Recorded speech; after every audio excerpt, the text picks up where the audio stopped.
Pearl Trains channel එකට සාදරයෙන් පිළිගන්නවා. ඔව් සාදරයෙන් පිළිගන්නවා මම. අද 2025 ජූනි 14 වෙනිදා. මේ වෙනකොට මැද පෙරදිග තත්වය විශේෂයෙන්ම ඊරානය සහ ඊශ්‍රායලය අතර තියෙන නොසන්සුන්තාවය ඒක ටිකක් උත්සන්න වෙලා තියෙන වෙලාවක්.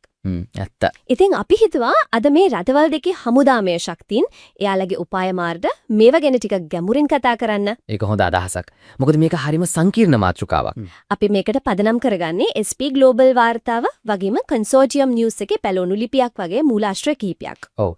අපේ අරමුණ මේ මූලාශ්‍ර හරහා ගිහින් මේ රටවල් දෙකේ හමුදා හැකියාවන් කොහොමද?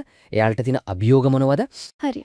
යුද උපාය මාර්ග සහ මේ ඔක්කොම කලාපීය ස්ථාවරත්වයට කොහොම බලපයිද කියන එක ගැන පැහැදිලි චිත්‍රයක් දෙන්න උත්සාහ කරන එක. හොඳයි එහෙමනම්. අපි ඊරානෙන්ම පටන් ගමු නේද? දැන් සංඛ්‍යාත්මකව බැලුවොත් SP Global වාර්තාව කියන විදිහට ඊරානියට ඉන්නවා මැද පෙරදිග තියෙන විශාලතම හමුදාවක්. ඔව් ක්‍රියාකාරී සෙබළුන් 530,000ක් විතර සහ සංචිත බලකාය ලක්ෂ 7ක් නේද? ලක්ෂ 4ක සංචිත බලකායක්. ඒක විශාල ගාණක් හැබැයි. හැබැයි අර ජාත්‍යන්තර සම්බාධක ඒක ලොකු ප්‍රශ්නයක් වෙලා නේද? නවීකරණයට. අනිවාර්යෙන්ම සම්බාධක නිසා අලුත් තාක්ෂණය අලුත් ආයුධ ගන්න එක හරිම සීමිතයි. එයාලගේ 2023 ආරක්ෂක වියදම ඇස්තිමේන්තු කරලා තියෙනෙත් ඩොලර් බිලියන 10.3ක් වගේ. ඊශ්‍රායල් එක්ක බලද්දී ඒක අඩුයි.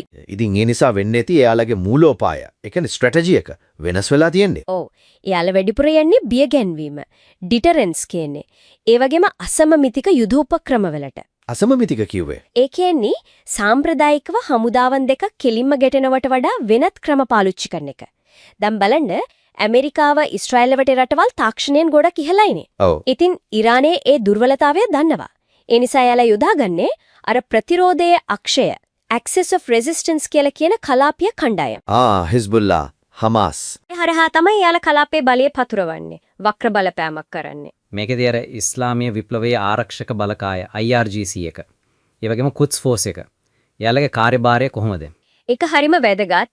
IRGC එක කියන්නේ ඉරානයේ ඊටාම බලවත් සංවිධානයක්. දේශපාලනිකවත් ආර්ථිකවත් හමුදායමයවත්. කුඩ්ස් ෆෝස් එක කියන්නේ IRGC එකේ විදේශ මෙහෙයුමාංශය. එයාලා තමයි ඔය නියෝජිත කණ්ඩායම් එක්ක සම්බන්ධීකරණය කරන්නේ, පුහුණු කිරීම, ආයුධ සැපයීම, බුද්ධි තොරතුරු මෙහෙයුම් මේ ඔක්කොම කරන්නේ. භූමි හමුදාව පට්ටට ගියොත් සංඛ්‍යාව විශාලයි කිව්වා 3,50,000 ප්ලස් IRGC 1,25,000ක්. ඒත් උපකරණ සංඛ්‍යාව විශාලයි. ඒත් ගොඩක් උපකරණ විශේෂම යුද ටැංකී වගේවා T-72 HNK G3A6 AK rifle මේවා ගොඩක් පරණයි යල් පැන ගියේවා. හැබැයි යාලා කරාර් කියලා අලුත් ටැංකියක් හඳුන්වලා දීලා තියෙනවා. ඒක රුසියාවේ T-90 එකට සමානයි කියලා කියන්නේ. ඒත් තාම ඒකේ කාර්යක්ෂමතාවය ගැන ලොකු දත්ත නැහැ. සමස්තයක් විදියට ගත්තම ඉරානට පිටරටක වේගෙන් ලොකු හමුදාවක් යොදවන්න තියෙන හැකියාව සීමිතයි. හරි. එතකොට ගුවන් හමුදාව. මූලාශ්‍රවල කියවෙන විදිහට නම් මේක තමයි දුර්වල මංශය වගේ. ඒක තමයි ඇත්තටම ලොකුම අභියෝගය. ගුවන් හමුදාව තමයි දුර්වලම පුරුක. ගොඩාක් යාන තියෙන්නේ අර 1999 විප්ලවයට කලින් ඇමරිකාවෙන් ගත්ත ඒවා. F4, F5, F14 Tomcat වගේ. F14 පවා? ඔව්. ඒවට අමතර කොටස් හොයාගන්න එක නඩත්තු කරන එක දශක ගානක සම්බාධක නිසා හරිම අමාරුයි. විශ්වාස කරන විදිහට නම් යාන වලින් 40ක් 60ක් විතර පියාසර කරන්න බැරි තත්ත්වයේ තියෙන්නේ. සීමිත වශයෙන් MiG-29, Su-24 වගේ රුසියානු යාන ටිකකුත් තියෙනවා. ඒත් සමස්තයක් විදිහට ගත්තම ඊශ්‍රායලයේ ගුවන් බලය එක්ක සසඳන්නවත් බෑ. ඒත් ඩ්‍රෝන තාක්ෂණයෙන් යාලා ලොකු පෙරලියක් කරලා දීම නේද? අර ෂහේද් 131 136 වගේ. කමිකාසේ ඩ්‍රෝන ගැන නිතරම ඇහෙනවා. ඔව්. අන්න ඒක ඊටාම වැදගත් කාරණයක්. ඩ්‍රෝන් UAVs ඒක තමයි යාළගේ වේගයෙන්ම දියුණු වෙන ගුවන් හැකියාව. මේවා උත්තු බලන්න, නිරීක්ෂණය කරන වගේම ප්‍රහාර එල්ල කරන්නත් පාවිච්චි කරනවා. ෂාහෙඩ් ඩ්‍රෝන ඒවා අඩු වියදමකින් හදන්න පුළුවන් යම්තාක් දුරට සාර්ථකයි. ඒත් ඒවා ටිකක් හිමින් යන්නේ. ඒ වගේම ඉලෙක්ට්‍රොනික බාධා කිරීම ජෑමින් වලට හසු වෙන්න තියෙන ඉඩකඩ වෙදී. නාවික පැත්ත බැලුවොත් එතනත් අර IRGC එකේ නාවික අංශය IRGC-N තමයි ක්‍රියාකාරී. එයාලා අර වේග ප්‍රහාරක යාත්‍රාවලින්? ඔව්. කුඩා වේගවත් බෝට්ටු වලින් අසමමිතික උපක්‍රම යොදවනවා. විශේෂයෙන්ම හෝමුස් සමුද්‍ර සංධ්‍ය වගේ තීරණාත්මක තැන්වල. ගෝලීය තෙල් සපයීමට බාධා කරන්න පුළුවන් කියන තර්ජනය එල්ල කරනවා. සාම්ප්‍රදායික නාවික හමුදාවත් IRIN නිල්වා නේද? ඔව්. එයාලට විශාල නෞකා, කිලෝපන්තියේ සබ්මරීන් කීපයක් තියෙනවා. ඒත් ප්‍රධාන වශයෙන් අර IRGC එක තමයි මුහුදේත් අසමමිතික බලපෑම කරන්නේ. හොඳයි. ඉතින් ඉරානියේ තත්ත්වය එහෙමනම් අපි දැන් ඊශ්‍රායල පැත්තට හැරමු.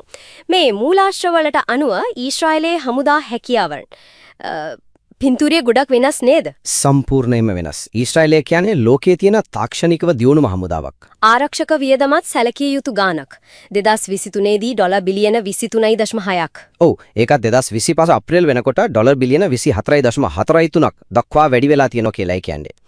එයාලට අනිවාර්ය හමුදා සේවයක් තියෙනවා. ඒ වගේම 465ක විතර ලොකු සංචිත බලකායක් ඉන්නවා ඕන වෙලාවක සේවයට කැඳවන්න පුළුවන්. එයාලගේ මූලෝපාය කොහමද? ප්‍රධාන වශයෙන් ආරක්ෂාවද? ඔව් ප්‍රධාන වශයෙන් ආරක්ෂාව සහ අවශ්‍ය වුණොත් හරිම වේගෙන් බලමුල් ගැනීම තමයි එයාලගේ ස්ට්‍රැටජි එක. ඒත් අර ගාසා තීනයේ සහ ලෙබනනයේ කරන සමහර ආක්‍රමණශීලී මෙහෙයුම් නිසා විවේචනත් එල්ල වෙලා තියෙනවා කියලාත් මූලාශ්‍රවල සඳහන් වෙනවා. භූමි හමුදාව ගැන කතා කරමුද? අර මර්කාවා ටැංකිය ගැන ගොඩක් කතා වෙනවා. ඕ භූ හමුදාවේ ක්‍රියාකාරී සිබළුන් 1,70,000ක් විතර ඉන්නවා. මර්කාවා ටැංකිය ඇත්තදම ලෝකේ තියෙන හොඳම ටැංකි වලින් එකක් විදිහට සැලකෙනවා. හැබැයි අර ගාසා වගේ නාගරික සටන්බිම් වලදී RPG වගේ ටැංකි නාශක අවිවලට ඒ කියන්නේ පහසු ඉලක්කයක් නොවුනත් අභියෝග වලට මුහුණ දීලා තියෙනවා. ඒකට විසඳුමක් විදිහටද අර අලුත් වාහන හඳුනා දෙන්නේ කාමල්වනේ. ඔව් ඒ නිසාම වෙන්නේ නැති. කාමල් කියන්නේ AI ඒ කියන්නේ කෘත්‍රිම බුද්ධියෙන් පාලනය වෙන නාගරික සටන් වලටම විශේෂයෙන් හදපු අලුත් සටන් වාහනයක්. ඒ වගේ මෙයාලගේ සයරෙත් මැට්කල් විශේෂ බලකාය එක ලෝකයේම ඉහළින්ම පිළිගන්න බලකායක්. හරි. දැන් ගුවන් බලය. ඒක තමයි ඊශ්‍රායලේ තුරුම්පුව වගේ නේද පේන්නේ. නිස්සකවම ඉස්රායල් ගුවන් හමුදාව IAF තමයි කලාපයේ තියෙන බලවත්ම ගුවන් බලය. F-15, F-16 වගේ දියුණු ප්‍රහාරක යන විශාල ප්‍රමාණයක් තියෙනවා. ඒ වගේම අති නවීන F-35 යාන. ස්ටෙල්ත් යාන. ඔව් ස්ටෙල්ත් හැකියාව තියෙන F-35 යාන තියෙනවා. AH-64 Apache වගේ ප්‍රහාරක හෙලිකොප්ටර් යාන. මේ ඔක්කොම යාලක ලොකු වාසියක් දෙනවා. නාවික හමුදාව. නාවික හමුදාවත් ශක්තිමත්. SAR පන්තිය දියුණු මිසයිල් හැකියාවන් තියෙන යාත්‍රා තියෙනවා. ඒ වගේම ඩොල්ෆින් පන්තියේ සබ්මරීන මේ සබ්මරීන වලට න්‍යෂ්ටික අවිදියක් කිරීමේ හැකියාවක් තියෙනවා කියලාත් අනුමාන කරනවා. ඒක තහවුරු කරලා නැහැ. ඒත් එහෙම විශ්වාසයක් තියෙනවා. ඒ වගේම අර මිසයිල් ආරක්ෂණ පද්ධති අයන් ඩෝම් කියන්නේ ගොඩක් ප්‍රසිද්ධයි. අතිශයින්ම වැදගත්. එයාලට තියෙන බහුස්තර ආරක්ෂණ පද්ධතියක්. කෙටිදුර රොකට් සහ මෝටාර් උණ්ඩවලට අයන් ඩෝම්. ඒක 9% විතර සාර්ථකයි කියලායි වාර්තා වෙන්නේ. ඊට පස්සේ මධ්‍යම දුර මිසයිල් වලට ඩේවිඩ් ස්ලිං කියන පද්ධතිය. දිගුදුර ඒ කියන්නේ ඉරානය වගේ රටකින් එල්ලවිය හැකි බැලිස්ටික් මිසයිල් වලට ඇරෝ පද්ධතිය. මේ ස්තර තුනෙන්ම එයාලා ආරක්ෂාව සලසගන්නවා. ඉතින් මේ හමුදා දෙක ඉරානයේ සහ ඊශ්‍රායලය මේ දෙක අතර තියෙන බලතුලනය සාරාංශයක් විදිහට ගත්තොත් කොහොමද කෙලින්ම ගැටුමක් ඇති වුණත් ඒකේ ස්වභාවය මොන වගේ වේද? ශ්‍රීජු භූමි ගැටුමක් ඒ කියන්නේ හමුදා දෙකක් දේශ සීමාවක හම්බ වෙලා සටන් කරන එකක් නම් නුදුරු අනාගතයේ වෙන්න තියෙන ඉඩකඩ අඩුයි. දුර වැඩි. ඔව්. ඉරානය ගත්තම සංඛ්‍යාවෙන් විශාලයි ඒ තාක්ෂණයෙන් ගොඩක් පස්සෙන් ඉන්නේ. ඊශ්‍රායලය ගත්තම තාක්ෂණයෙන් අතිශයින්ම ඉහළයි ඒත් සංඛ්‍යාවෙන් කුඩායි. එතකොට ගැටුමක් ඇති වුණොත් ඒක බොහෝ දුරට වෙන්නේ ඉරානයෙන් එල්ල කරන මිසයිල් සහ ඩ්‍රෝන් ප්‍රහාර. හයාලාගේ අසමමිතික ක්‍රම.